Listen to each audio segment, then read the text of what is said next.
Olá, obreiros, levitas, colaboradores, pastores, bispos. É um prazer imenso estar com todos vocês aí na sua igreja, ainda que não fisicamente, mas espiritualmente. Iniciamos mais um ano, que certamente será de vitórias. Isso significa dizer que haverá muitas lutas. As lutas fazem parte da vida do cristão, como as perseguições, as tentações, as injustiças, as tribulações. Mas em Jesus, permanecendo nele, nós somos mais que vencedores. Se o nosso Deus venceu a morte para que herdássemos a vida eterna, o que é perseguição, tribulação, tentação, injustiça, decepções que venhamos sofrer nesta vida? Não é nada, não é verdade?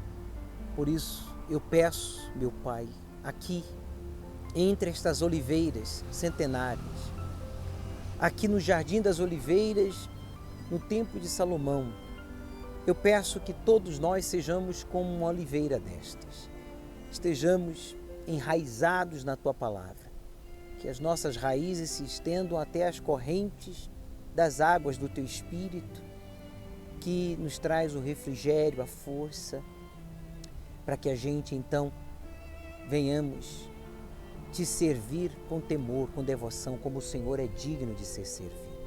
Abençoe a nossa meditação, a conclusão deste capítulo 5 do livro de Gálatas e o nosso estudo na Tua Palavra.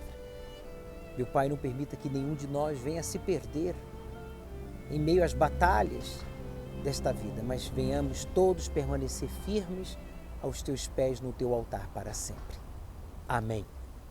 Então, vamos concluir hoje o capítulo 5, paramos no versículo 20, apenas recapitulando, em consideração àqueles que não puderam participar. No versículo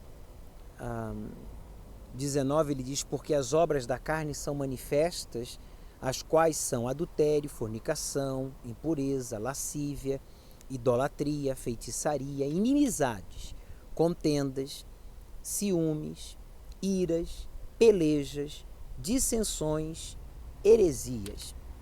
Vamos falar sobre invejas, homicídio, bebedices, glutonarias, porque no versículo 21, quando fala de inveja, apenas recapitulando, Deus proíbe o ser humano de invejar o outro em tudo, seja na aparência, seja a família, seja a casa, seja os animais, seja os bens. Deus não nos dá o direito de invejar a ninguém. Por que não? Você sabe por que Deus não dá o direito da gente invejar ninguém? Porque Deus não faz acepção de pessoas. Assim como Ele deu para o outro o que você está invejando ou sente-se tentado a invejar, Deus quer dar para você, com uma observação. Mas, e ainda que você não se sinta bonito, bonita, aos seus olhos, ou aos olhos dos outros, mas aos olhos de Deus você é lindo. Essa é a verdade. Ainda que aos olhos dos outros, aos seus próprios olhos, você não tenha nada, aos olhos de Deus, se você o conhece, se você o serve, você já tem tudo.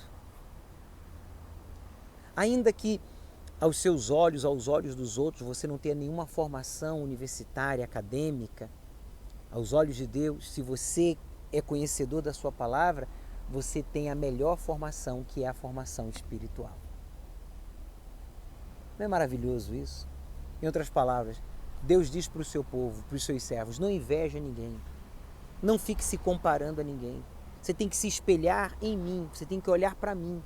Quando a gente olha para o Senhor Jesus, se espelha no Senhor Jesus, à luz da sua palavra, a gente não inveja as pessoas.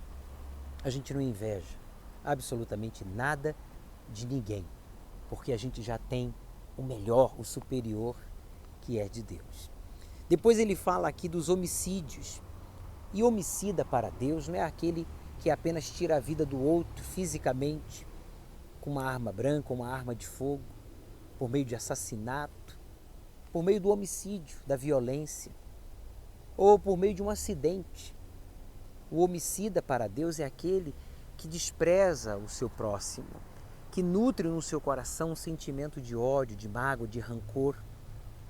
E isso É homicídio aos olhos de Deus quando o ser humano não ama o próximo. Assim como Deus nos amou sendo perfeito, porque nós não vamos amar ao próximo, que é imperfeito como nós somos imperfeitos? Não há explicação, não há justificativa para nós não amarmos ao próximo. E depois ele fala que bebedices, essas bebedices aqui é literalmente bebidas mesmo, que levavam as pessoas a ficarem embriagadas. Hoje as bebedices não é só a bebida alcoólica, hoje tem o uso das drogas, entorpecentes, tudo aquilo que coloca em risco a sua saúde, que causa um desequilíbrio, que tira você do seu senso, né, de alerta, Deus proíbe. Deus não quer de forma alguma que você, eu ou quem quer que seja, venha se embriagar, venha perder o senso, né, das coisas, venha perder a sensibilidade, né, seja no ouvir, no ver, no falar, no agir. Quantos acidentes, por exemplo, foram causados por causa de um vício, onde vidas foram ceifadas inocentemente, prematuramente, injustamente, por causa de uma pessoa que dirigia embriagado, ou uma pessoa dirigindo ou trabalhando, né, baixo o efeito de drogas, de entorpecentes. O vício, ele primeiro ofende a Deus porque destrói a saúde do viciado. Ah, mas é só um pouquinho, alguém dirá. Mas cuidado com esse um pouquinho, porque é uma portinha que você abre, que vai abrindo uma outra, e uma outra, e uma outra, como ex-bispos, ex-pastores, ex-obreiros, que já tinham um histórico, né, de vícios e outros nem tinham, mas achando que podiam, que tinham controle, que tinham domínio de si. Não, eu tudo posso, né? Se a minha fé não me condena, então eu posso. Paulo fala lá, tomar um pouquinho de vinho antes das refeições, mas há casos e casos. E eles abriram uma portinha, que foi abrindo outras, e hoje já não estão mais no nosso meio, infelizmente. Infelizmente, vergonhosamente, porque a bebedice é um pecado, é obra da carne, que você não deve dar brecha, nós não devemos abrir concessões, porque uma concessão, você já sabe, vai ligar a outra. É como, por exemplo, na internet, quando, né, você entra em um site, ou há uma oferta, ou há um anúncio que lhe chama a atenção, que é sedutor, que é promíscuo, que é o que seja, talvez até de um bem, não seja nada envolvido ou envolvendo, né, a promiscuidade, mas anunciando um objeto, né, algo que você não tem necessidade, você vai e clica naquilo. Aquilo vai abrindo uma outra página, que vai lhe levar a uma outra oferta, uma outra coisa. Assim muitos caíram na pornografia, muitos assim se iludiram, se deixaram contaminar por ex, por incrédulos, por pessoas mal intencionadas, e hoje estão caídos. Então, muito cuidado. Quando fala aqui de bebedices, nós bebemos todos os dias, bebemos água, bebemos o suco, bebemos o que é saudável, que nos faz bem, que vai hidratar o nosso corpo e não desidratá-lo. E você sabe que a bebida e o consumo de qualquer outra coisa, como refrigerante, por exemplo, você que bebe, você não bebe vinho, você não bebe cerveja, graças a Deus você não tem nenhum tipo de vício, mas você é uma pessoa que consome Coca-Cola, bebidas, sabe, refrigerantes, que não traz nenhum benefício para a sua saúde e ainda desidrata você. Isso é um pecado. É como a pessoa que bebe café. Mas a Bíblia não condena café. E onde está escrito, por exemplo, cerveja na Bíblia, ou cigarro, por exemplo? Não precisa estar escrito. Já é claro que tudo que é prejudicial à nossa saúde é proibido, é pecado. E você fica bebendo um café atrás do outro. Quer dizer, isso é prejudicial à sua saúde. É prejudicial aos seus órgãos vitais. Bem, eu não sou médico, eu não sou nutricionista, eu apenas como servo de Deus estou lendo e tentando explicar que a gente tem que cuidar do que a gente bebe. E essa bebida aqui não é apenas a bebida alcoólica, mas tudo. Beber também do vinho deste mundo, está escrito, que são as notícias, comentários, beber do que um fala, o outro fala, ler um livro, ler outro livro, cuidado com os livros, com as literaturas. Lembra apenas abrindo um parênteses aqui, daqueles profetas que foram preparar uma refeição para os profetas e ele, por ser neófito, inexperiente, colocou uma erva que era venenosa. Estavam morrendo os profetas, o homem de Deus veio e jogou um punhado de farinha. Aquele alimento simboliza essa mistura de coisas, de pessoas que não têm um testemunho, não têm uma experiência, não têm uma vida, um histórico, né, que possa usar para ensinar, e você fica bebendo, comendo. Você coloca em risco a sua vida espiritual. Mas voltando aqui, ele fala da glutonarias, que é comida excessiva, né? Comer excessivamente, que Deus nos guarde. A gente tem que comer primeiro com a cabeça, analisar o que eu preciso comer. E não com os olhos e depois com a boca. Geralmente a gente come primeiro com os olhos, né? Depois com a boca, e por último com a cabeça. Aí vem a conta depois. Glutonaria, que é comer além do indevido. Você que está acima do peso, você tem que se propor, obreiro, a cuidar da sua saúde. Você que está abaixo do peso, você que vive uma vida sedentária, você tem que organizar a sua vida neste ano de 2021. Se Jesus não voltar nos nossos dias, nós temos que envelhecer bem, saudáveis, ativos e não cair dos pedaços.